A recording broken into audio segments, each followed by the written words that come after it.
কি হয় বলা যায় না, এরাই ধরা খায় নাকি আমরাই গরু পামো না, এরকম হইতে পারে। গরু কিনবো নাকি দড়ি কিনবো, গরুর বাজার তো অত্যন্ত বেশি, উরুস পারস ডাবল দাম চায় বয়ে রয়েছে, বুঝছেন।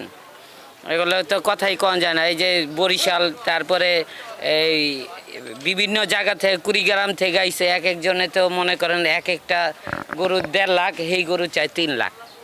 যেই গরু মনে করেন 1,20,000 হইব, সেই গরু চায় 2 লাখ টাকা। তো ওদের সাথে কথা কয়া তো ওখানে আর মজা পাইতাছি না। এখন আইতাছে, রেস্ট নিতেছে, ওনারা কথাই তো কয় না। ওই যে রেস্ট আছে, 2-1 দিন আগে যে কিছু মানুষ শখে কিনা নিয়ে যায়, সেই শখটাও এরা পুরা করতে পারে না।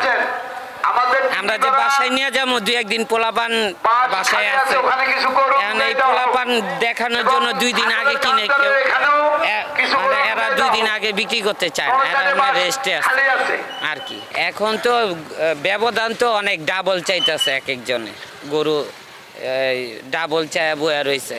তারপর গরু একটু কম টম দেখা যাইতেছে, একটা টেনশনের ব্যাপার আছে, কি হয় বলা যায় না, এরাই ধরা খায় নাকি আমরাই গরু পামো না, এরকম হইতে পারে। হ্যাঁ হ্যাঁ, এই অবস্থায় গরু কিনবো নাকি দড়ি কিনবো, এটাই তো অবস্থা।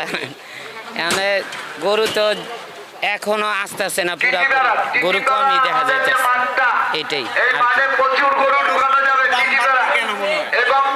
গরুর দাম বাড়তি, ওই যে গাড়ির তেলের দাম বেশি হয়তোবা, তারপরে আবার খাবারের দামও বেশি, তো এই কারণে হয়তোবা বেশি চাইতেছে ওনারা।